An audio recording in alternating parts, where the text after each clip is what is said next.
अल्लाह ताला ने कहा है जिसने खुद को पहचाना उसने मुझे पहचाना। साइंस को तो 100 साल पहले पता चला, तो फिंगरप्रिंट्स भी कोई चीज़ हैं। अब इसमें बेशुमार रिसर्च हो रही है। एक बंदा एक टाइम में 2-2, 3-3 काम कर रहे होते हैं, उनका पर्सनैलिटी ट्रेट मिक्स होता है। बच्चा पैदा हुआ फिंगरप्रिंट्स के साथ पैदा होता है, सही। उसी वक्त आप आइडेंटिफाई कर लें। तो बदकिस्मती से हम बच्चे की कस्टमाइज्ड ग्रूमिंग करते ही नहीं है। आपको जब पता चल जाएगा कि मेरे इस बॉस के, मेरे इस जूनियर के मोटिवेशन टूल ये है, आप वो टूल अप्लाई करेंगे, आप उससे मैक्सिमम जो है वो आउटपुट ले सकते हैं। जब तक हम समझते हैं ना कि बच्चे को कुछ पता नहीं, बच्चे को सब कुछ पता चल चुका होगा। अस्सलाम वालेकुम नाजरीन, शेयरिंग ऑफ प्रोफेशनल विजडम के साथ मैं हूं आपका मेज़बान अली रहमान खालिद।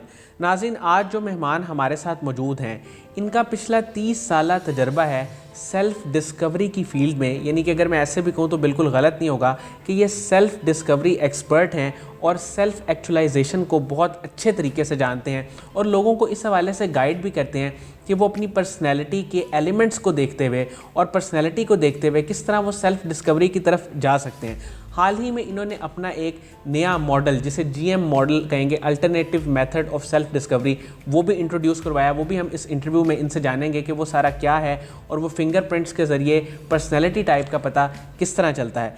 अस्सलाम वालेकुम गुलाम मुर्तज़ा साहब, कैसे हैं आप? ठीक है सर, मुझे ये बताइएगा सबसे पहले कि ये बड़ी जो है वो इंटरेस्टिंग फील्ड भी है, लेकिन बहुत सारे लोग इसमें नहीं आते। ज़्यादातर लोग जो हैं वो ऐसी फील्ड्स में जाते हैं जहाँ पे अर्निंग बहुत ज़्यादा हो, जहाँ पे कुछ जो है ना वो और तरह की जो है ना फैक्टर्स हो डोमिनेटिंग। लेकिन सेल्फ़ डिस्कवरी की फ़ील्ड को आपने कैसे चूज़ किया और आपने कब सोचा कि मैंने इस पर काम करना है? तो सबसे पहले तो जी आपका बहुत बहुत शुक्रिया अली रहमान साहब और कासिम अली शाह फाउंडेशन जो काम कर रही है विज़डम में और मुख्तलिफ नॉलेजेस को स्प्रेड करने में, वो अपनी मिसाल आप है और मैं बड़ा शुक्रगुज़ार हूँ कि आपने मुझे मौका दिया। देखें, सेल्फ़ डिस्कवरी के बारे में मैं एक चीज़ से आपको वाज़ह करूँगा सारी इसको, कि अल्लाह ताला ने कहा है जिसने खुद को पहचाना उसने मुझे पहचाना। हम एक्चुअली अपने आप को समझते नहीं हैं हम क्या हैं। ठीक। इंसान 4-5 उसकी मेजर कैटेगरीज़ हैं। साइंस भी यही कहती है, साइकोलॉजी भी यही कहती है। 5 फैक्टर मॉडल कहता है कि 5 कैटेगरीज़ है, और जो मायर्स एंड ब्रिग्स है उसने 16 कैटेगरीज़ बनाई हैं। 4 उसकी भी 4 मेन है, बिल्कुल 4 मेन है, आगे सब कैटेगरीज़ है। तो जब तक हम अपने आप को नहीं समझते कि हम किस काम के लिए दुनिया में पैदा हुए हैं, तो हम क्या कर सकते हैं? कुछ भी नहीं कर सकते। हम लोगों को, दूसरों को कॉपी करेंगे, रिजल्ट्स कुछ भी नहीं होंगे। आप कह रहे हैं पैसे कमाने के लिए, पैसे कमाने के लिए सेल्फ डिस्कवरी नंबर 1 है। आपको पता ही नहीं आप में टैलेंट क्या है, तो आप तो अपनी एनर्जी किसी दूसरी तरफ लगा रहे होंगे। ऐसे तो अपने आप को समझना कि मेरे में कुदरत ने वो क्या ख़ास चीज़ दी है जो स्पेसिफिक है। मैं एक बात आपको अर्ज़ करूँ जी सर, कि कोई इंसान नालायक नहीं है, ऐसे कोई इंसान नकम्मा नकारा नहीं है।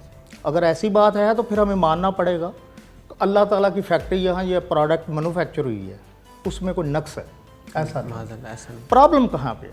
प्रॉब्लम यह है आप अपने आप को नहीं पहचानते। अगर आप एक शायर को आप पुलिस में डाल देंगे कि आप पुलिस में आप इसमें सर्व करें आप, तो उसका रिजल्ट क्या होगा? वो आपके सामने है, आउटपुट तो नहीं होगा। सबसे पहले सेल्फ डिस्कवरी ये कहाँ से स्टार्ट होती है? ये जब आपका बच्चा पैदा होता है वहीं से स्टार्ट हो जाती है। सही। और जो पर्सनालिटी के 3 हिस्से हैं, एक तो आपका जेनेटिक है, वो तो आपने इनहेरिट किया, वो तो माँ के पेट में जो भी है, आपने जब एक खातून कंसीव करती है तो माँ के पेट में एक जेनेटिकली वो चीज़ जो है वो ट्रांसफॉर्म हो जाती है। सही। दूसरा जो उसका अहम हिस्सा है वो है अर्ली ग्रूमिंग, 6-7 साल तक। ठीक है। तीसरा जो पर्सनालिटी का हिस्सा है वो है सिचुएशन जिसमें हम रहते हैं। सही। मुख्तलिफ सिचुएशन में हम रिएक्ट करते हैं, रहते हैं। ये 3 हिस्से इंसान की पर्सनैलिटी के, अगर हम डिकम्पोज करें तो ये 3 हिस्से हैं।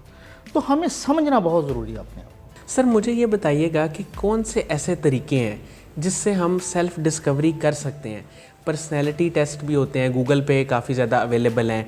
क्या वो तरीका बेहतर है, या कोई मेंटोर आपको गाइड करे वो ज़्यादा बेहतर है, या ये जो आपका मॉडल है वो किस हद तक रेलेवेंट है अपनी पर्सनैलिटी की आइडेंटिफिकेशन में? मॉडल सारे ही वर्क करते हैं, ऐसा नहीं है कि उनकी अफादियत नहीं है, लेकिन हर मॉडल का कुछ ना कुछ, कोई ना कोई ग्रे एरिया मौजूद है। सही।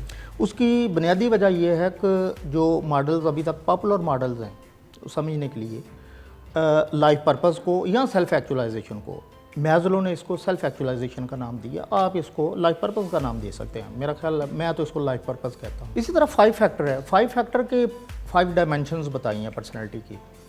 मायर्स एंड ब्रिग्स की है, तो मायर्स एंड ब्रिग्स की एप्लीकेशन एकेडमिक साइड पे ज़रा कम है।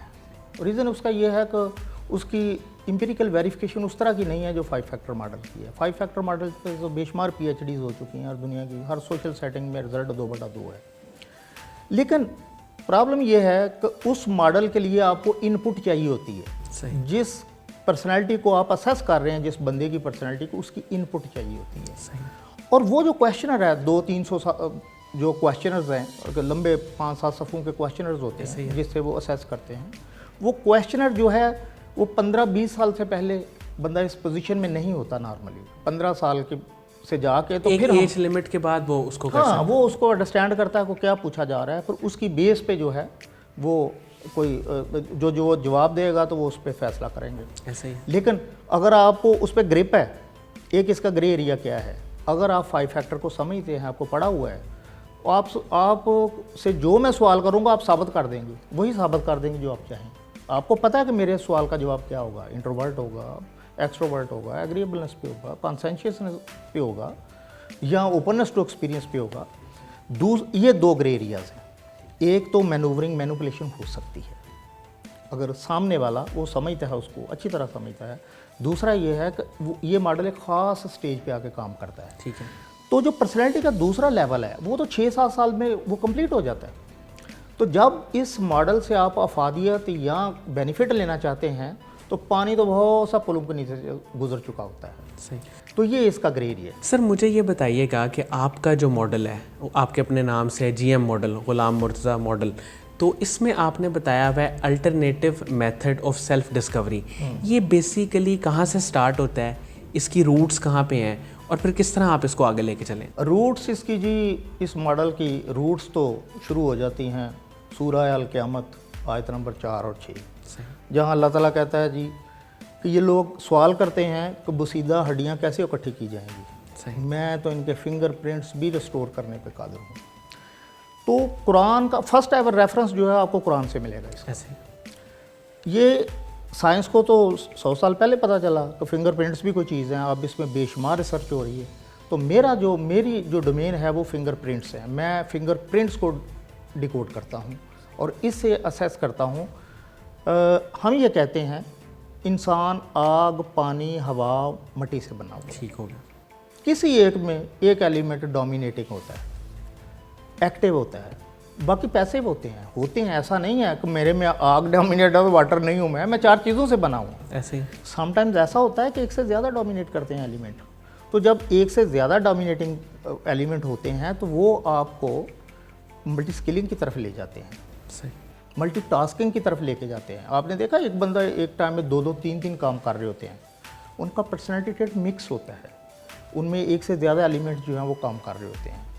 आग, पानी, हवा, मिट्टी, इन 4 चीज़ों से इंसान बना है। सर मुझे ये बताइएगा, ये फिंगरप्रिंट्स से की डायरेक्शन से या उनकी शेप से किस तरह आइडिया होता है कि कौन से फैक्टर्स इस बंदे में डोमिनेंट हैं, कौन से एलिमेंट ज़्यादा हैं और फिर आगे उसकी ट्रेड्स क्या होंगी, इसका अंदाज़ा कैसे लगाया जाए? अच्छा, मैं इसके लिए मैं चाहूँगा कि ये मॉडल जो है ना आप स्क्रीन पे दिखा दें। जी सर। ठीक है जी। इसमें 4 किस्म के बेसिक प्रिंट्स हैं, उसको हमने आइडेंटिफाई कर लिया है। ये वाटर है, ये फायर है, या एयर है, सही, या अर्थ है। उनको समटाइम्स मिक्स होते हैं, वो भी हम आइडेंटिफाई कर लेते हैं। उनके आगे फिर हमने उनका लाइफ पर्पस निकाला हुआ है, हर एक का। पर्सनैलिटी के कीवर्ड्स कौन से हैं वो निकाले हुए हैं, पर्सनैलिटी ट्रेट कौन सा है वो निकाला हुआ है कि 5 फैक्टर के साथ कहाँ ये इसकी रेलिवेंस है। उसके बाद फिर इसका जो है आपका मायर्स एंड ब्रिग्स का भी इसका रेलिवेंस दिया हुआ है।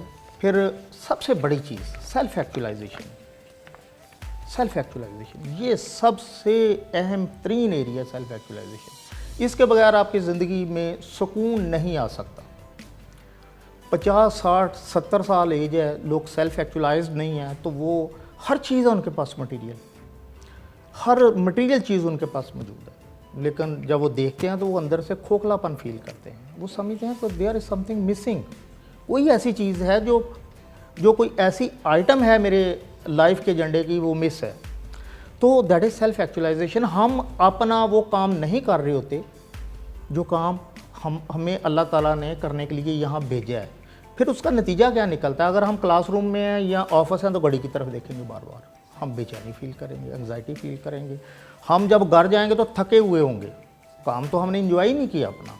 लेकिन अगर आप अपना काम कर रहे हैं तो यकीन करें, आप जब थक जाएंगे फिर अपना काम, वही काम शुरू करेंगे, उसमें से आपको वो बाउंस बैक ऐसा मिलेगा कि फिर आपको एनर्जी जो है वो आप फील करेंगे। सर फिर इसकी अंडरस्टैंडिंग का तरीक़ाकार क्या है जिससे आप आसानी से कोई भी इंसान समझ जाए?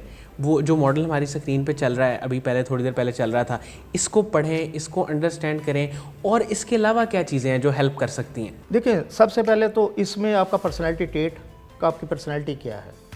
वो बचपन से आपका बच्चा पैदा हुआ है, फिंगरप्रिंट्स के साथ पैदा होता है। सही। उसी वक्त आप आइडेंटिफाई कर लें मेरा बच्चा फायर है, वाटर है, एयर है।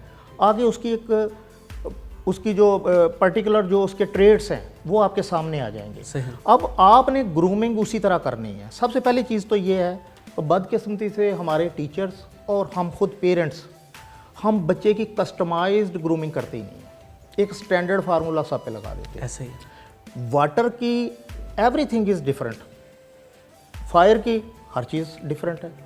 हमें चाहिए कि एक पर्टिकुलर जो ग्रूमिंग है उसको हम उसकी पर्सनैलिटी को मद्देनज़र रख के करें।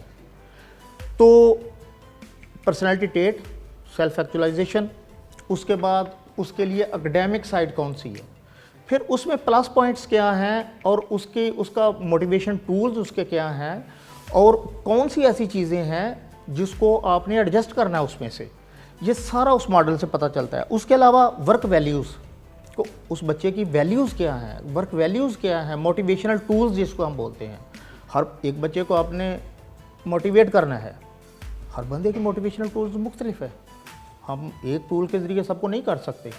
आपको जब पता चल जाएगा कि मेरे इस कोलीग के, मेरे इस बच्चे के, मेरे इस बॉस के, मेरे इस जूनियर के मोटिवेशनल टूल ये है, आप वो टूल अप्लाई करेंगे, आप उससे मैक्सिमम जो है वो आउटपुट ले सकते हैं। इसके अलावा डिसीजन मेकिंग स्टाइल जी सर, इमोशनल है, रैशनल है, इसके अलावा आपका सिचुएशनल है, इसके अलावा आप इंट्यूटिव है।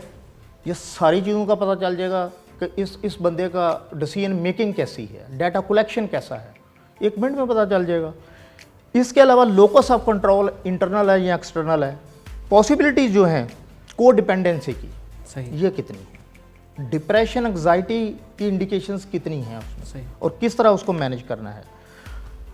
बहुत अहम तरीन चीज़ आज के दौर में इमोशनल इंटेलिजेंस। सही, मैं चाहूँगा कि एक इमोशनल इंटेलिजेंस पे पूरा आप आधे पौने घंटे का प्रोग्राम करें। इमोशनल इंटेलिजेंस है क्या, सही, उसकी ज़रूरत क्या है, सिग्निफिकेंस क्या है, और आप फिंगरप्रिंट से आइडेंटिफाई उसका स्कोर कैसे कर सकते हैं। आप स्कोर निकाल सकते हैं, मेजर कर सकते हैं कि ये 80% है, 70% है, 90% है। और इमोशनल इंटेलिजेंस के जो 5 एलिमेंट हैं, सेल्फ अवेयरनेस है, पब्लिक अवेयरनेस है, पब्लिक मैनेजमेंट है और मोटिवेशन है, इनका आप असेस कर सकते हैं कि किस लेवल क्या इस बंदे में स्कोर क्या है। सर मुझे ये बताइएगा कि एक आम इंसान के बिहेवियर और एटीट्यूड से, उससे उसकी पर्सनैलिटी टाइप का या वो आगे किस तरह बिहेव करेगा, उससे नहीं अंदाज़ा हो सकता इन चीज़ों का? हो जाता है, लेकिन देखें हमारे बहुत सारी लेयर्स हैं हमारे ऊपर। बिल्कुल, हम अपना बेस्ट फ्रंट जो है ना वो लोगों के सामने रखते हैं, डीप इनसाइड नहीं। हमारी लेयर्स हैं। मैं तो पर्सनैलिटी का एक और ट्रेड समझता हूँ, एक लेयर और समझता हूँ। वो लेयर आपकी वो क्या है, वो है आपकी पर्सनैलिटी मैनेजमेंट।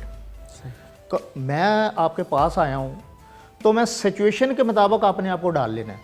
सही, मैं इंटरव्यू देने आया हूँ, मैं कोई और चीज़ करने आया हूँ, तो मैंने एक मास्क लगाया हुआ है अपने ऊपर। सही, तो ये एक वजह है कि हम नहीं वो देख पाते, हमें वो चीज़ें कुछ देर बाद खुलती हैं, और हम जो इनिशियल एक परसेप्शन बनाते हैं किसी भी पर्सनैलिटी के मतलब, किसी बंदे के मतलब, तो ऑल ऑफ सडन तो हम उसको परसेप्शन को कुछ और ले लेते हैं, लेकिन कुछ अरसे के बाद हमारी सोच, हमारी थिंकिंग वो डिफरेंट होना शुरू हो जाती है। सर मुझे ये बताइएगा कि आने वाले वक्त में जिस तरह आप बता रहे हैं सेल्फ़ डिस्कवरी के ज़रिए लोग अपने बारे में अवेयरनेस एक ले सकते हैं, तो कुछ अर्सा पीछे अगर हम चले जाएं तो इन चीज़ों के बारे में लोगों को बिल्कुल नहीं पता था। ये भी नहीं पता था कि आपकी ट्रेड्स होती हैं, पर्सनैलिटी टाइप होती है, लेकिन अब लोग इस चीज़ के बारे में अवेयर हो गए हैं।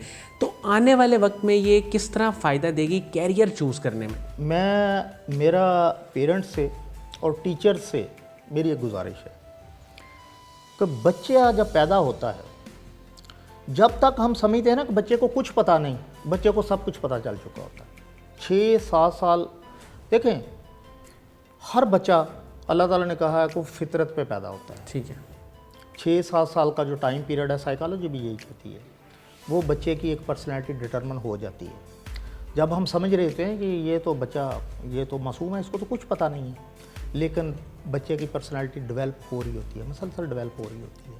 सबसे पहले वहाँ से पिक कर लें बच्चे को। देखें, मैं ये कहता हूँ कि चावल की फसल एक पर्टिकुलर ज़मीन में लगेगी, सही, रेत में नहीं चावल होगा। बिल्कुल ऐसा। अगर चाहे आप यहाँ उगाना शुरू कर देंगे, जितना मर्जी पानी दें, वो रिज़ल्ट नहीं आएगा। हर बच्चे को देखें, उसका पर्सनैलिटी ट्रेड पिक करें, उसके ट्रेड्स पिक करें और उसके मुताबिक उसकी फील्ड चूज़ करें आप। सर ये जो आपका मॉडल है और सारी आपकी कंप्रिहेंसिव स्टडी है, इसमें और जो पामिस्ट्री थोड़ी सी हम कह लें उसे, उन दोनों में डिफरेंस क्या है? देखिए, पामिस्ट्री तो एक इमेज बना हुआ है। पामिस्ट्री के मतलब that is non for prediction. सही। तो ये प्रेडिक्शन है, इसका प्रेडिक्शन से कोई ताल्लुक नहीं। सही, ये प्रेडिक्शन नहीं है। प्रेडिक्शन का भी मतलब ये नहीं होता कि ये काम हो के रहेगा। प्रेडिक्शन का काम और या उसका मतलब ये होता है कि पॉसिबिलिटीज़ है, यानी कि स्ट्रांग पॉसिबिलिटीज़ हैं। आप कहाँ प्रेडिक्शन नहीं करते। मैं समझ रहा हूँ, बिल्कुल। मैं आज मेरी गलत प्रेडिक्शन की तो मेरा टाइमिंग मेरी गलत होगी, मैं यहाँ पहले पहुँच गया। सही। प्रेडिक्शन क्या होती है कि मैं इतने बजे यहाँ पहुँचूँगा, इतने बजे यहाँ पहुँचूँगा, इतने बजे मैं यहाँ पहुँच जाऊँगा। सही। आप बजट क्या है, एडवांस प्रोजेक्टेड प्रेडिक्शन होती है, बिल्कुल। आप वेदर की प्रेडिक्शन करते हैं, आप पॉलिटिकल प्रेडिक्शन करते हैं, आप सेल की फोरकास्टिंग करते हैं, आप अपनी परचेज़ की फोरकास्टिंग करते हैं, आप टाइम सीरीज ट्रेंड देखते हैं। अब सवाल ये आप कहेंगे कि वो तो साइंटिफिक है। साइंटिफिक की डेफिनेशन क्या है? डाटा को डेटाबेस। हाँ, डेटाबेस। अगर कोई चीज़, कोई डिसीजन आप डाटा पे करते हैं तो वो साइंटिफिक है। बिल्कुल ऐसा। ये भी डाटा है, इसका डाटा फिंगरप्रिंट्स। सर आखिर में मैं जानना चाहूँगा कि कासिम अली शाह फाउंडेशन और कासिम अली शाह साहब के काम को आप कैसे देखते हैं? क्या जी, मेरे पास तो मुनासिब अल्फाज नहीं है। शाह साहब से मेरा बड़ा पुराना ताल्लुक़ है, बड़ी हमारी लंबी लंबी सीटिंग्स होती हैं, बड़ा इंस्पायरिंग है। और एक बात अपने नाज़रीन को ज़रूर बताऊँगा कि कासिम अली शाह साहब की शख्सियत के गोशे अभी कुछ बेनकाब होने हैं। सही। जो अल्लाह ताला ने उनको टैलेंट दिया हुआ है, वो टैलेंट अभी एक ख़ास डायरेक्शन में लग रहा है। सही। आगे आने वाले टाइम में आप देखेंगे कि कासिम अली शाह साहब के मुख्तलिफ, उनकी पर्सनैलिटी के मुख्तलिफ गोशे जो हैं, जब वो सेल्फ़ एक्चुअलाइजेशन की तरफ, अभी वो सेल्फ़ एक्चुअलाइजेशन की तरफ कासिम अली शाह मुकम्मल तौर पे नहीं गए। ठीक है। आगे आने वाले टाइम में आप देखेंगे कि जो हिडन पहलू हैं कासिम अली शाह साहब की शख्सियत के, वो लोगों के सामने आएंगे। और कासिम अली शाह साहब में, मैं कोई लंबी बात नहीं करता, एक बहुत ज़बरदस्त लीडर होने की क्वालिटीज़ उनके हाथ में, उनके फिंगरप्रिंट्स में पाई जाती हैं। और आप कहेंगे कि अभी भी लीडर हैं, यस अभी भी लीडर हैं, लेकिन जिन क्वालिटीज़ की मैं बात कर रहा हूँ वो अभी रहती हैं दुनिया के सामने। बड़े लेवल का लीडर। बड़े लेवल। सही। वो बड़ा रोल, कासिम अली शाह साहब एक बड़ा रोल प्ले करेंगे। और उस रोल के लिए तो बहुत लंबा टाइम नहीं लगेगा, जल्दी। बहुत बहुत शुक्रिया गुलाम मुर्तज़ा साहब, आपकी तशरीफ़ आवरी जी, का आपका बहुत मेहरबानी, आपका शुक्रिया। नाज़रीन, मुझे उम्मीद है कि जो लोग सेल्फ़ एक्चुअलाइजेशन के बारे में जानना चाहते हैं और सेल्फ़ डिस्कवरी की इम्पोर्टेंस क्या है, तरीका चाहे कोई भी हो, मेथड कोई भी हो, लेकिन असल चीज़ ये है कि आप सेल्फ़ डिस्कवरी तक पहुंच जाएं। लेकिन इनका जो एक मॉड्यूल है, इनका मॉडल है GM मॉडल, इसको भी आप पढ़ सकते हैं। इसमें भी बहुत सारी ऐसी इन्फॉर्मेटिव चीज़ें हैं जिससे आप अपनी पर्सनैलिटी को डिस्कवर कर सकते हैं और ये चीज़ आपके कैरियर में, आपकी ज़िंदगी में हर जगह आपके काम आएगी। इसके साथ ही इजाज़त दीजिए। बहुत बहुत शुक्रिया। अल्लाह हाफ़िज़।